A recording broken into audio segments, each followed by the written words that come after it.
Everybody got the lab done? Lab 2, of course. What do you mean, which one?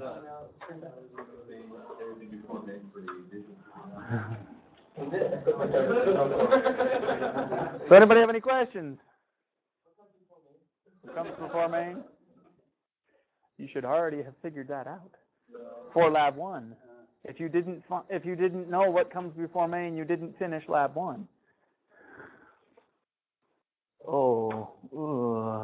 You should at least know the name of the routine that runs before main.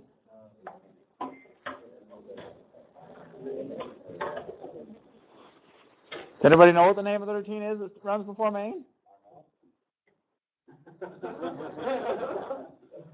Anybody else have a different answer? Oh boy.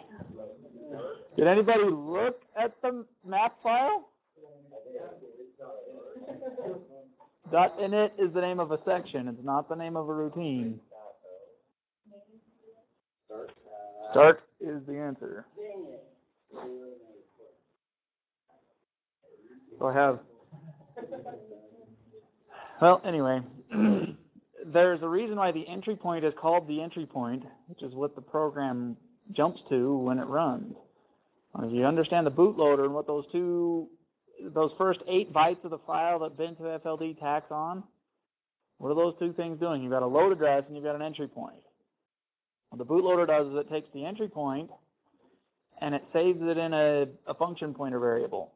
You've also got the load address, and that saves that into another pointer. When it downloads the program, the bootloader will copy the program that gets downloaded to the address starting at the load address.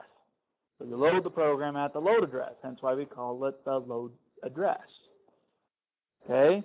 Entry point is where the program begins. That is the address of the first routine. So if you could take your map file and correlate the entry point address that it pulls out of t.cfg and relate that to the map file, it'll tell you the name of the routine that it jumps to when it starts execution. So the load address is a different number than the entry point. Now, for lab 2, you got to tell me what that code does. And it's in assembly. And it's in ARM assembly. And I know you don't know ARM assembly, but it's got plenty of comments, so read the comments.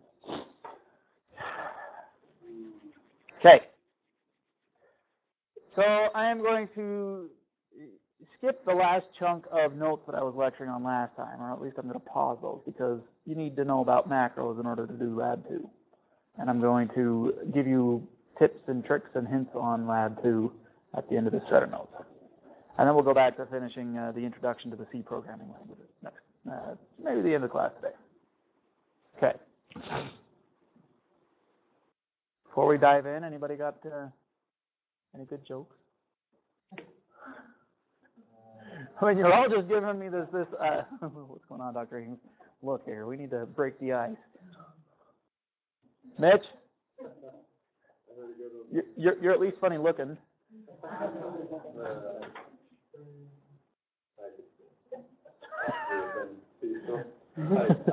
No jokes that offend people. I never tell jokes in class that might offend people, especially commenting about how they look.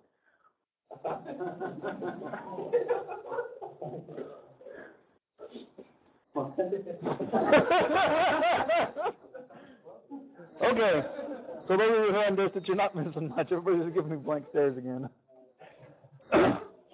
Okay, Okay, so macros. You had your chance.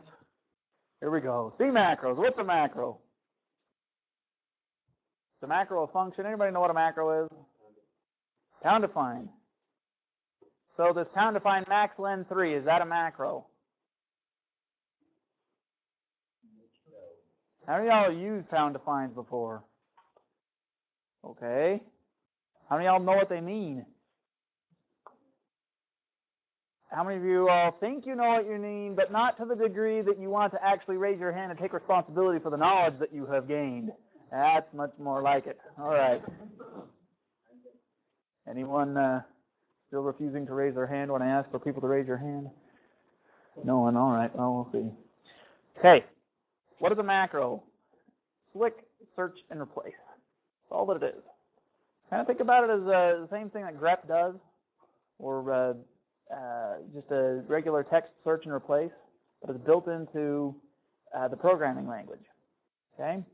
So all that the preprocessor does is it says, I'm going to resolve anything that looks like these special commands, these directives, and all the directives have a pound in front of them.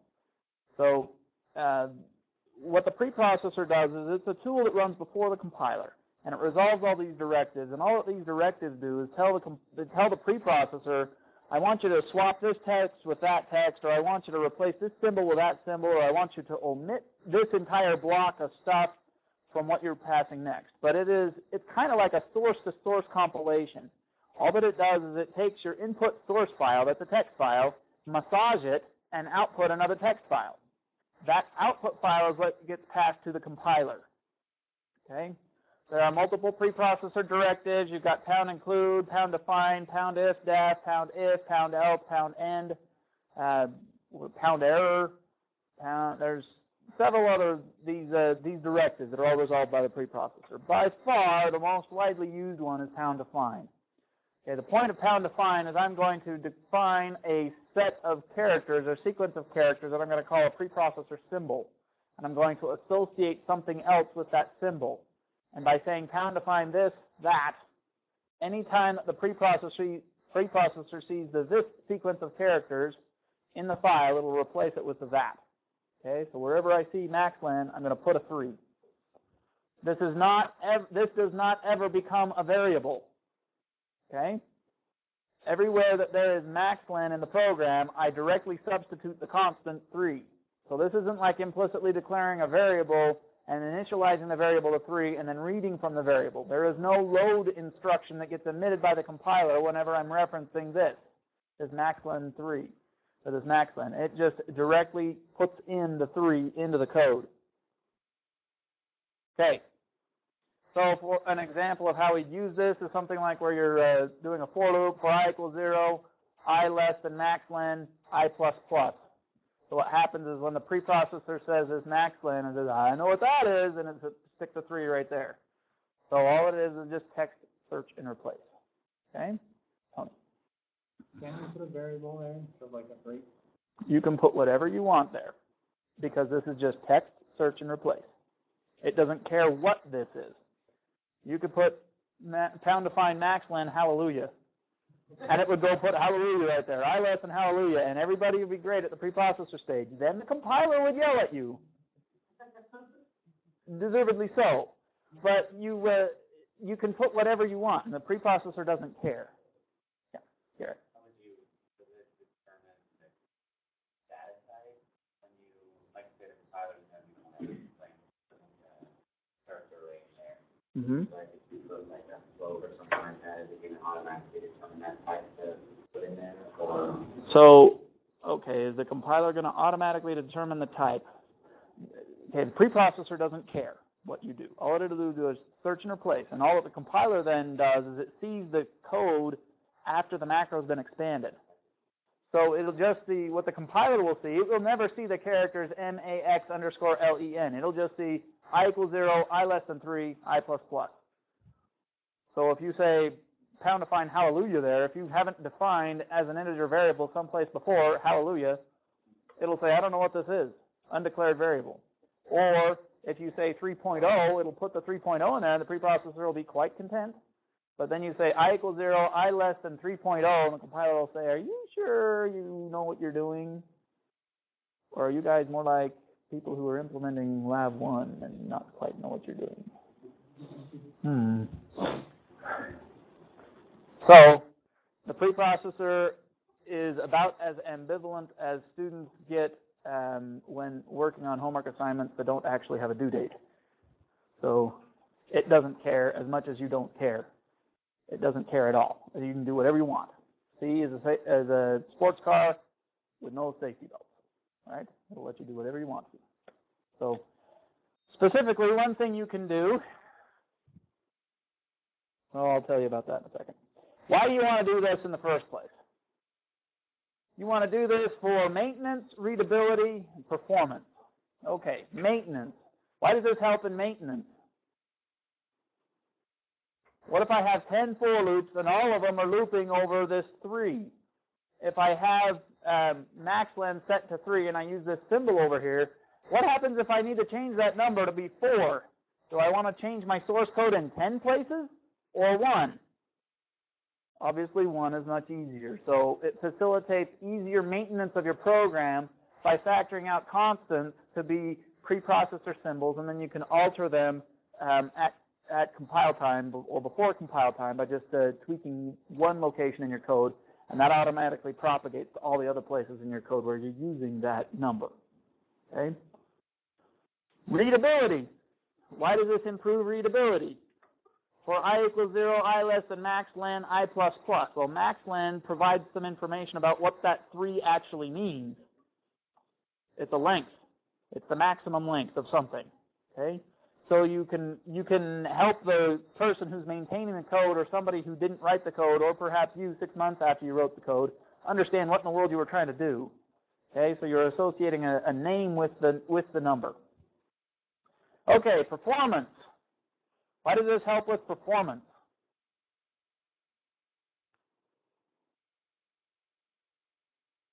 No takers? How would using a macro help with performance, Mitch? A variable. So Mitch says it's a variable, though. Never mind. Propound. Just kidding. If you're using maxlen as a variable rather than a macro, okay, then you have performance. Okay, so if maxlen were a variable initialized to 3 as opposed to a symbol that's substituted as 3, then their performance would be impacted. You're correct. How? Depending on, say, your registers, it'll either use a register or something on the stack, which is constant. So in order to get the value out of a variable, what do you have to do? Access memory. You have to use a load instruction of some sort. Whether it's actually a load instruction, x86 doesn't have load, but you'd have to use a move or some other instruction which accesses memory. What happens when you access memory? What happens? So you're going to go out and present an address and say, gimme to the memory. Well, if that data is in your cache, great. Well, what if it's not in your L1 cache?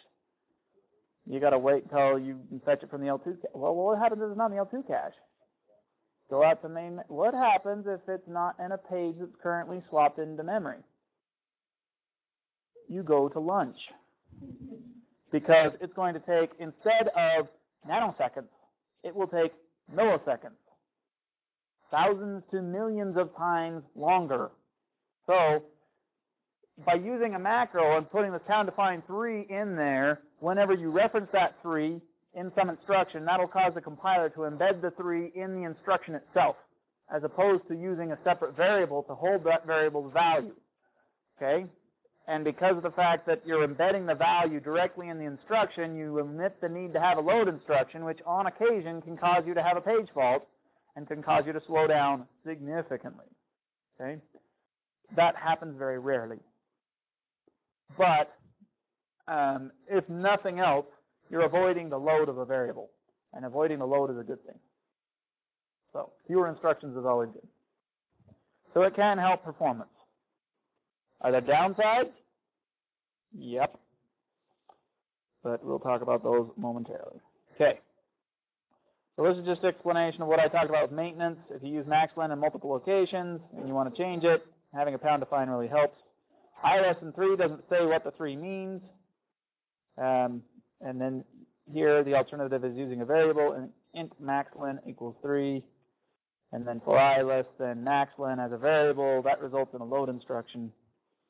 I less than 3 has no load instruction. You just encode the number straight in the instruction, depending on the assembly language and its support of the addition modes. Okay, disadvantages. Okay, if you use a variable and you compare a variable against another variable, the compiler can do a type check against the 2 variables you're comparing. So if you compare an int against a float, the compiler can say, sure, you want to do that? Otherwise, if you're just comparing 2 numbers together, usually the compiler can determine the type of a constant, where if you're using 3.0 versus 3, it knows the 3.0 is a floating point number, whereas the 3 is an integer.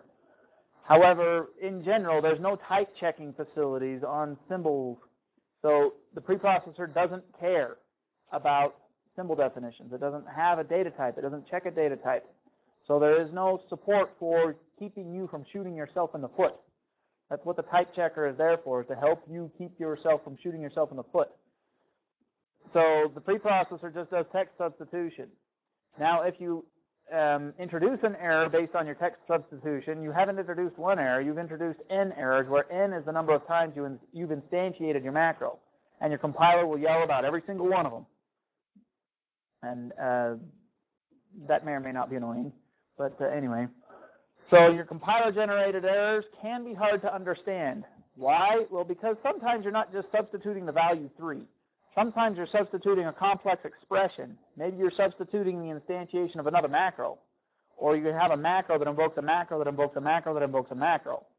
Unrolling all of that for a human can be kind of tough to try to understand, okay, if I've got a syntax error in a third of 17 macros in this chain, why is it complaining about a missing semicolon? So it can be hard to figure out where exactly the semicolon is missing if you made an error in a macro that's instantiated in multiple chains here. Okay? The other thing is you can abuse the preprocessor. It's completely legal to say pound define, f read, f write. I don't know about you, but I think that would be a little counterintuitive.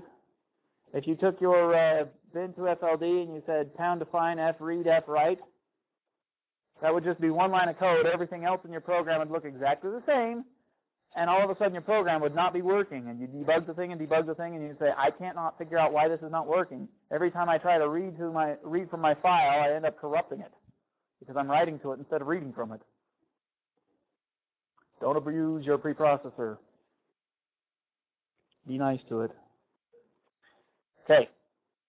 Preprocessor symbols can be fed to the compiler on the command line. How do I do that? Okay, so if I wanted to introduce a pound define hi there into my program, if I wanted to, instead of just typing pound define hi there, in the sense where I'm just going to do a pound if def hi there, do this, pound else, do that, this is how I would do it without actually having to insert that line of code in the top of my file. gcc-c myprogram.c-d hi there -o myprogram.o. It's just like inserting pound define hi there at the first line of your file. Okay? If I want to do something like maxlen 3, pound define maxlen 3, I can do it like this. I can say gcc-c myprog.c-d yada equals 4, or maxlen equals 3. So these are command line switches that you can pass to the compiler as you're building your program. You can use preprocessor symbol values to guide compilation. Say pound if yada equals 4, printf, yada is 4, else, pound else, printf, something else, pound end if. Okay. These guys get resolved at preprocessor time. So it'll query the value of the preprocessor symbol, and if this preprocessor symbol has the value 4, then this line of code will be included in the code that gets passed to the compiler. Otherwise, this line of code will get passed to the compiler. There is no if statement that gets generated and passed to the compiler for this. Only 1 line of code will actually be compiled. The other line of code will be commented out effectively. Okay? Yeah. That yada can define like a it up there. In your make file. Following it. Yeah, you can define that yada in your make file on the command line. Yeah. What was it, Chief? You said it gets put into your code. What is this one? Okay, so you can put this line of code in your file. Where does it get put in? It actually gets resolved by the preprocessor. So you never see its resolution unless you ask the preprocessor to save the output file of the preprocessor specifically. Okay? So in the preprocessor, you remember I said compiler really is preprocessor, compiler, assembler, linker? Each one of those guys outputs a file and takes in another file. But all those temporary intermediate files we never see because they get sent to the temp folder and deleted. There is a switch that you can pass to GCC to keep your preprocessor file around. If I remember right, that's -cappy to look it up.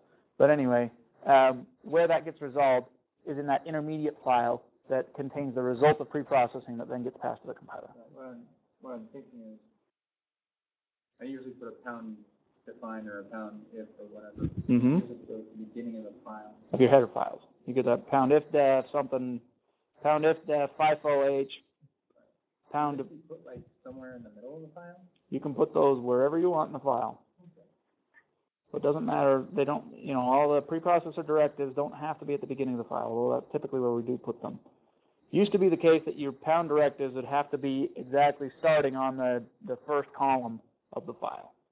But revisions of tools have kind of relaxed that rule as well. So you can have preprocessor directives. You can have a pound include at the bottom of your file if you want to. And you don't have to pound include header files. You can pound include anything. Text, search, and replace. Okay? All right. Here's a slick way of commenting out a block of code. So if you were only stuck with C++ comments, it's just a / that comments out the rest of the line.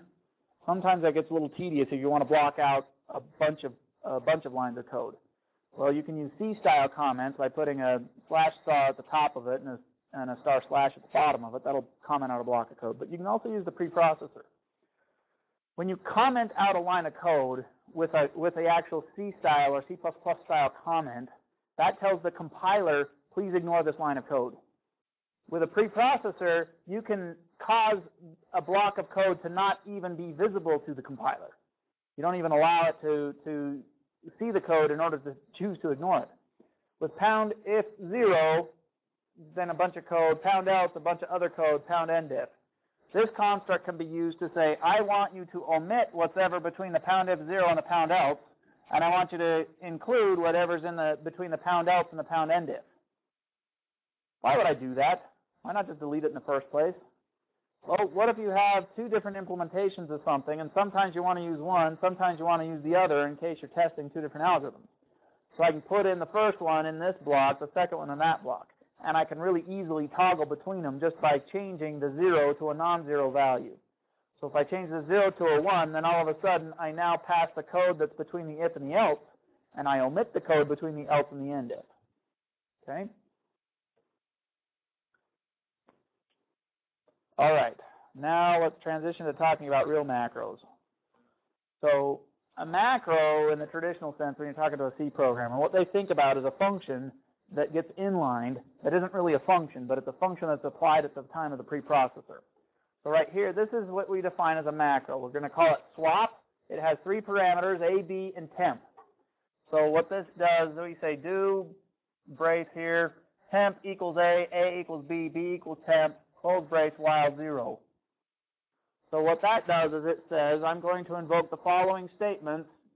I'm going to swap the value of A and B using temp as an intermediate variable. I'm going to embed that in a do-while loop, but the do-while loop's only going to is only going to run for one iteration. Why do I need that do-while loop there? Do I need it?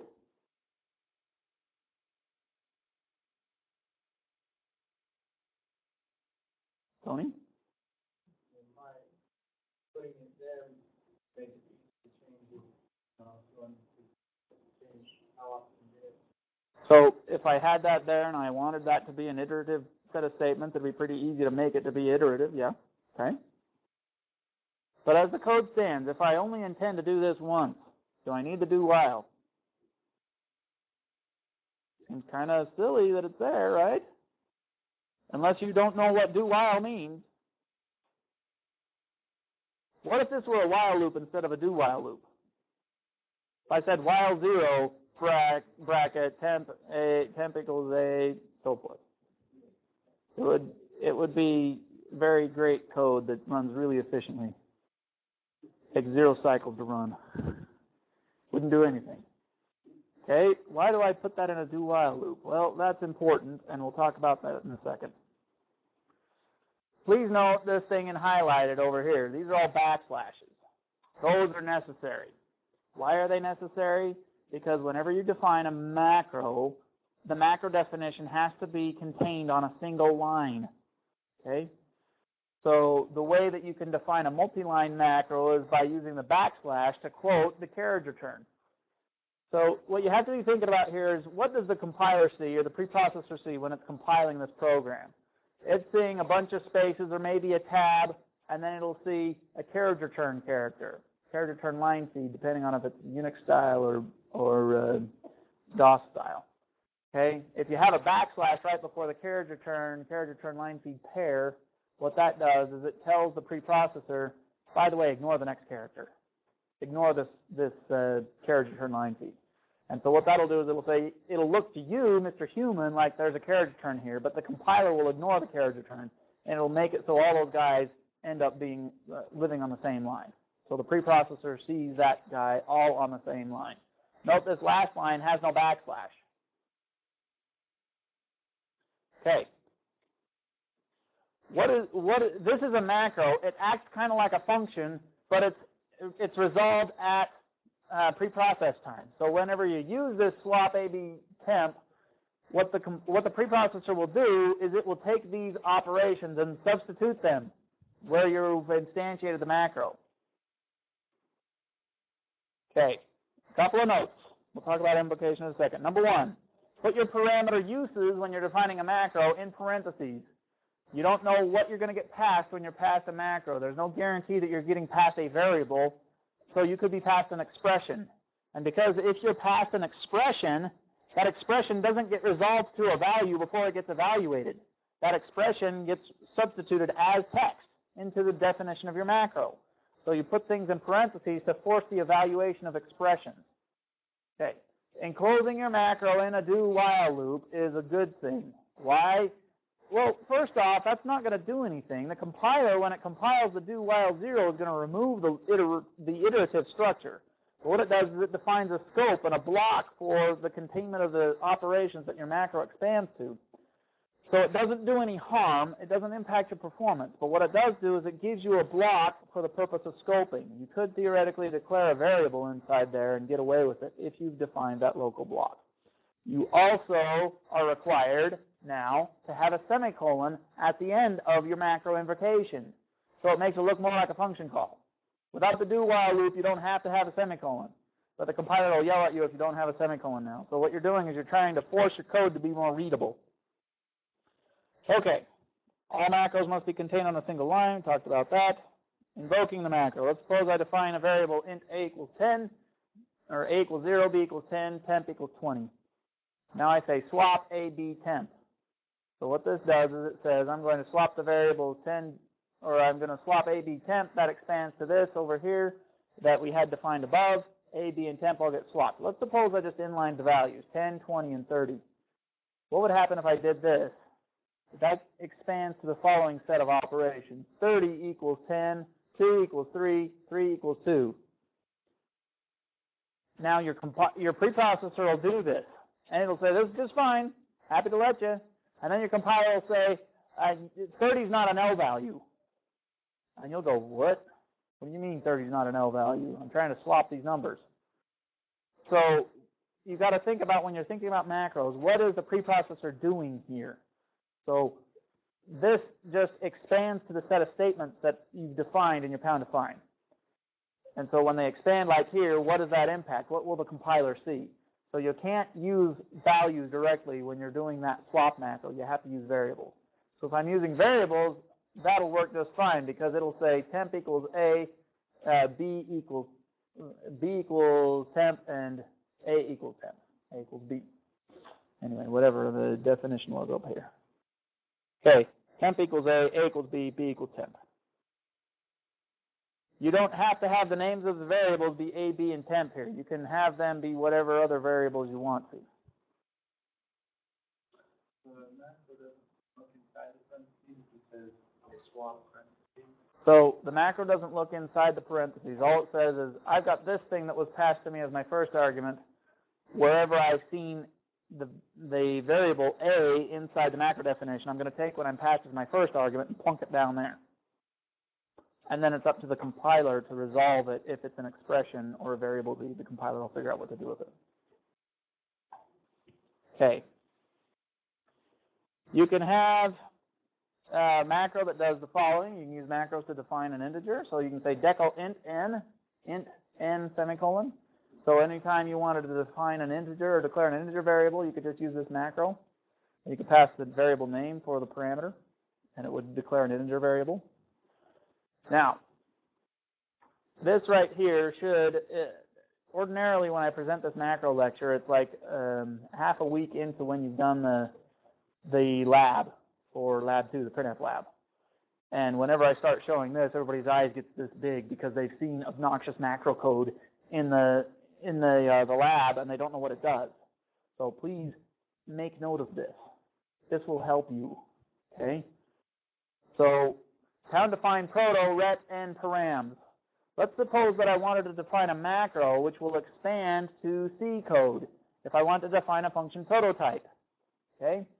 So what I'm going to do is I'm going to define this macro, proto, ret, and params, which expands to ret and params with spaces in between them. Now, if I invoke it by saying proto, int, comma, calcsum, comma, parent, int A, comma, int B, parent, what that'll do is that'll expand. So all that it does is just puts ret followed by n followed by params. Ret's the first parameter, n is the second parameter, params is the third parameter. So over here, this int is the first parameter, so I put it as the first thing over here. Calcsum is the second parameter, so it goes next, calcsum, followed by the third parameter, which is this parameter list. So I tack the parameter list on them. So all of a sudden, this looks kind of funky where I'm invoking proto. Over here, int calcsum, parent, int A, int B, that looks more like normal everyday C code. Okay? What the preprocessor will do is it'll replace this proto invocation with this int calcsum, int A, int B, and that'll tack that right there, so then I have this open brace, return A plus B, close brace. So this is what you call a great way of obfuscating your C code. Makes it look really weird. So I can take this macro and make it look something that doesn't look like usual C code, but I can make it expand to something that does look like usual C code. Now, why would I want to do this? Push that on the stack for a minute. Let's talk about that in a moment. I want you to just get into your head that you can do this. Okay? Does this make sense? How this can expand to that. Underscore ANSI.h is your friend. Find that header file in the source code distribution. Okay? And expand macros by hand.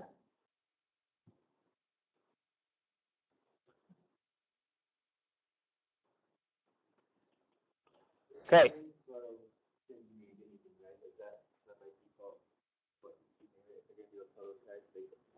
So does it have? Is it by convention always called proto? Could be, but there are various reasons to do this, and I'm going to explain to you why the source code that I'm making you dig through does do it, but it's not necessarily called proto. Okay, so why would you do this? No apparent reason other than to make the code hard to read. Well, maybe not. Okay, there are two versions of the C language. The C language was developed by two guys named Kernighan and Ritchie. Anybody know why the C language was developed? To write Unix. They didn't have a programming language to develop a Unix operating system, so they wanted a programming language. So, well, if you're going to make an operating system, might as well make a programming language to write it in, right? Makes sense to me. So they wrote the C language. Kernighan and Ritchie developed the C language and specified it, wrote a book on it, and it gained very wide popularity. Later on, it was discovered there were some small issues with the language that they wanted to make it a little bit better, so they made a second edition of the language and called it ANSI. ANSI is the American National Standards Institute or something like that. But anyway, it's a standardization body maintained by the national government here in the U.S. Standards are typically now ISO standards, which is an international standardization body, but ANSI is standardized by ANSI. The book, the C Programming Language Second Edition, talks about ANSI. So in the years that we had K and RC, there was a lot of source code developed and a lot of compilers developed for targeting ANSI. There are some minor differences between, or targeting K and RC. There are some minor differences between K and RC and ANSI. We wanted to make, so for example, if you're writing the source code to printf, and you've got compilers that run K and RC, and compilers that run ANSI, well, you want your source code to printf to be able to be compiled by both types of compilers. So what we've done is, I'll use that loosely, what the developers of the source code to printf have done is they've developed a set of macros that facilitate the building of their source code library for both types of compilers, a KNR compiler and an ANSI compiler. KNRC, one of their primary differences between ANSI is they define functions like this, where you have int, the function name, followed by the names of the variables of the parameters, not the types. They include the types after that, and then they have an open brace. Okay?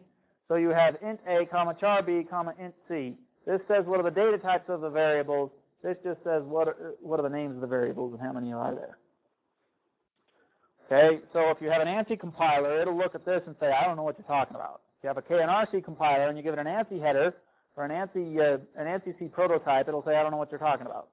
So what the whole idea is, we want to be able to use macros to define function prototypes and the first line definitions of functions so that they expand to the right version of what you're doing, either the KNR version or the ANSI version. So that's why we have these funky macros.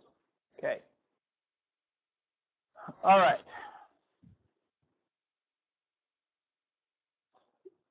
So the word to the wise is this is why they've got all these funky macros. You are going to see many, many funky macros while tracing the printf source code. _ANSI.h is your friend. Okay? Please be aware. Just the main thing to remember is that macros are search and replace. They do not have to be valid C syntax. After the macros are substituted, after the text is searched and replaced, the result has to comply to correct C syntax. But if you're doing just macro expansion, the macro itself doesn't have to be correct C syntax. There are some other preprocessor tricks that I'll mention here that you'll need in Chapter 6. Pound you can use for concatenation. So if you have one thing, pound another thing, the compiler will stick those two, or the preprocessor will stick those two guys together and concatenate them. Pound followed by something is a stringization operator. So, and this gets resolved at preprocess time. So pound A expands to putting A in quotes.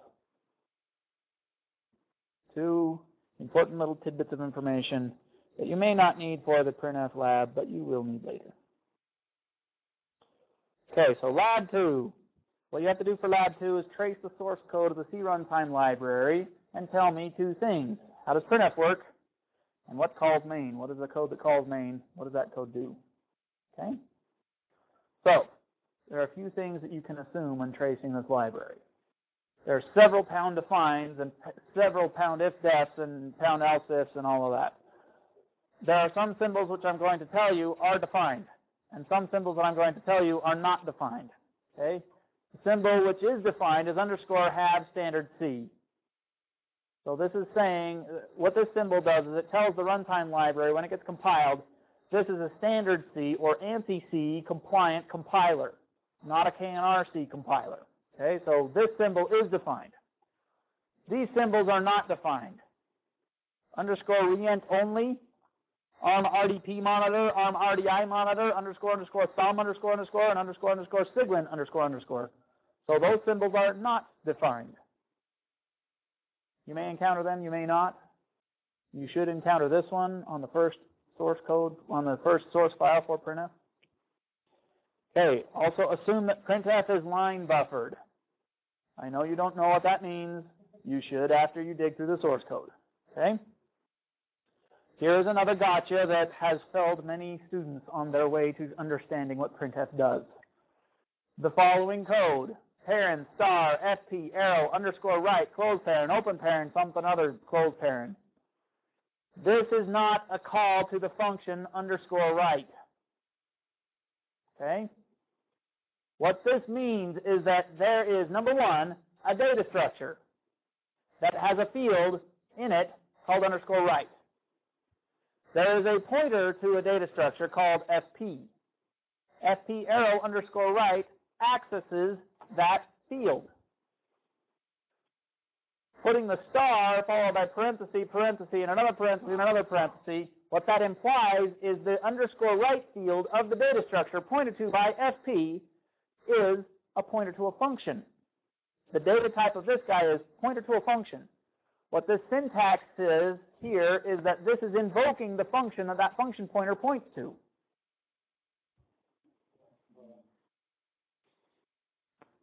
This is one of the reasons why I hesitated on lecturing on this before I finished my chapter 3 stuff, because I'm going to tell you a little bit about function pointers. But just realize this does not call a global function underscore right.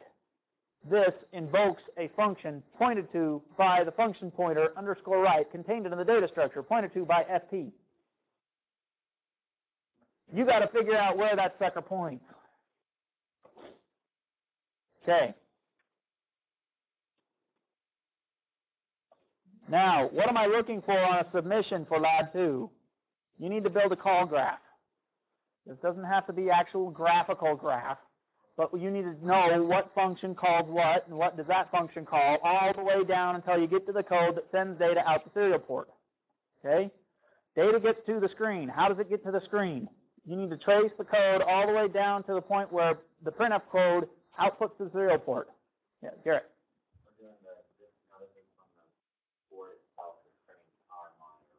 The board itself can't print to your monitor. The board itself is printing to the serial port. And then FLD has code that monitors the serial port and picks the stuff up to the screen. So you need to explain that whole chain. The source code to printf that I'm handing you is code that runs on the board. Okay? You don't have to trace the code for printf as it runs on the host because you're not worried about the printf code running on the host. I just want you to tell me how does the printf get data out the serial port. Find the code in FLD.C that grabs it from the serial port and kicks it up to the screen. That should be pretty easy. You need to know how control passes through the source code from your call to the point to where characters appear on the screen. You do not have to tell me about the device driver that drives the screen operations on the host. You just tell me about the code that sits in FLD.C. You don't have to go to the Windows System libraries. Be specific about initializations. So in other words, if you know that this function calls that function, and you get to something like a function pointer, if you invoke that function pointer and you say, well, that function pointer points at this function, you've got to tell me, how did that happen? How did this function pointer get to point at this function? Because a function pointer must be initialized before it's used. So if you've got some function pointer that points to something and you're making an assumption that it points at something in particular, you've got to tell me how does that point to that? Okay? You don't need to trace the Zilog or the x86 architecture in the printf source code. Okay? We don't have a Zilog. We don't have an x86. The code's running on an ARM. You just have to worry about the ARM. Okay? Okay. This code is nasty. It will be by far the worst C code you will ever trace in your life. I expect you to get stuck. And I expect you to ask me questions and ask the TA for help when you're stuck. You are going to expand your knowledge of C code programming by reading this code.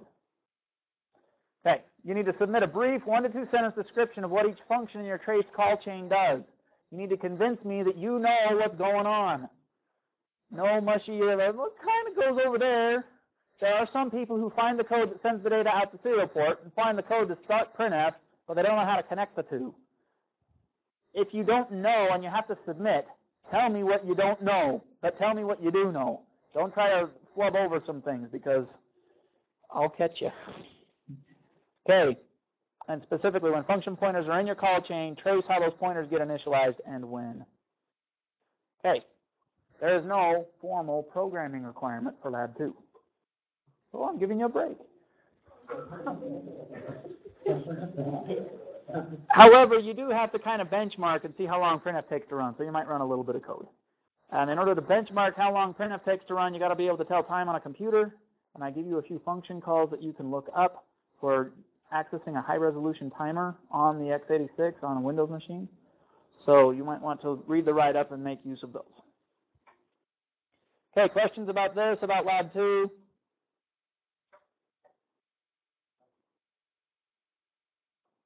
Anybody scared?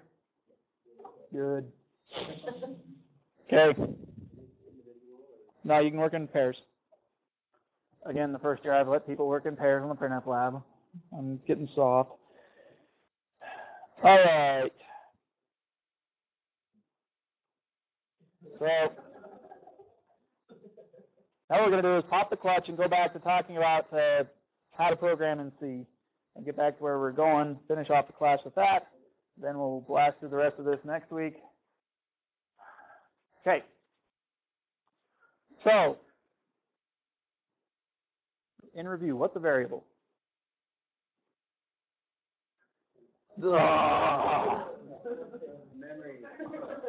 A variable is memory. A memory location. Okay. What's the name of the variable? An alias to the address. Okay? It's just a name for that memory location. You don't actually have that name available to you as the program runs. It's just a convenience for you. How big is a variable? Depends on how many characters you use to type its name. Depends on its data type. Okay? How big's an int? It depends on what? Depends on whether you've got a 32-bit machine or a 16-bit machine?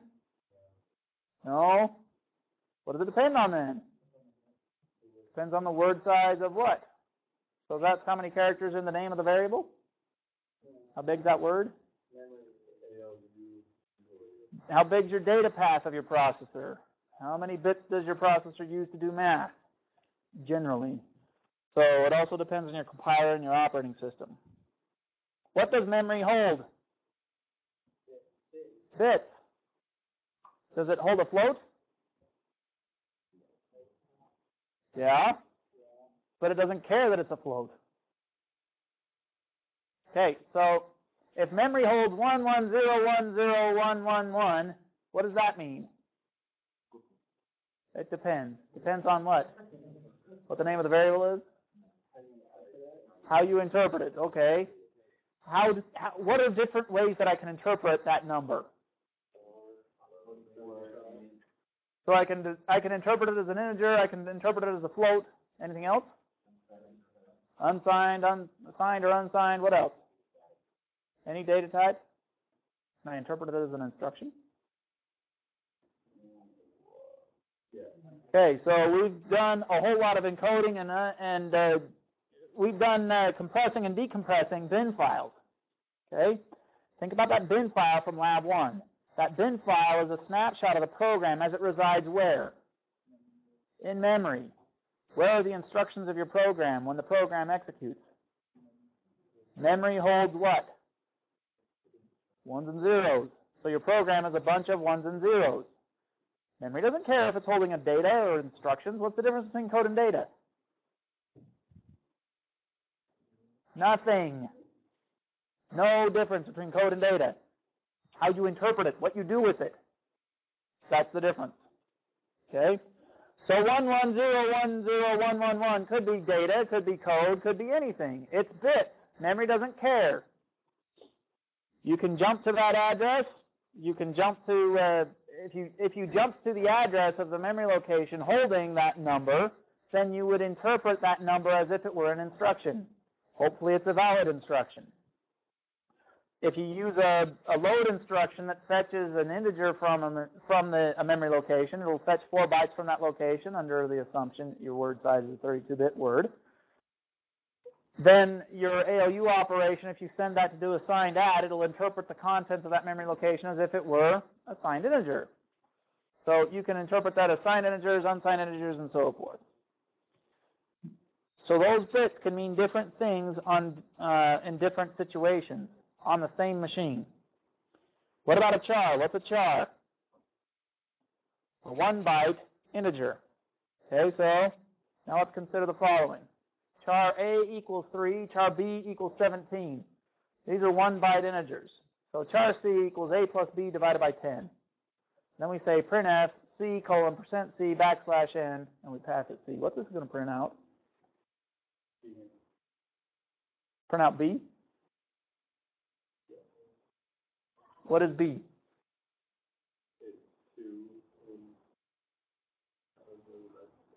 Okay. Any other takers? What's that going to print out? 40 minus B. What is the value of C? 2. So why aren't you telling me this is going to print 2? What am I telling printf to print? How does it figure out what that ASCII character is? There's a lookup. All right? So it says, print out whatever ASCII character corresponds to this number. That number is 2. Not the character 2, but the number 2. So if you go and you look up in your ASCII table, it'll print up the ASCII character corresponding to the number 2, which happens to be STX. Some nonsense number that you know, if you did if you dump your binary file into Visual Studio and you see a bunch of those characters out on the right side, one of those suckers. Okay, so why doesn't it print 2? %C says print the ASCII character associated with the integer stored in the char variable. You use %D to print as a base 10 integer. What that does is it casts the int to on the variable list to be an integer. The bottom line, a char is a signed 1-byte integer that ranges from negative 128 to 127, and it's totally fine to do math on chars. Okay, we'll pick it up there next time. Please make sure you start your lab. Do not let this weekend get away without starting your lab. You will need the time. The lab is due a week from today.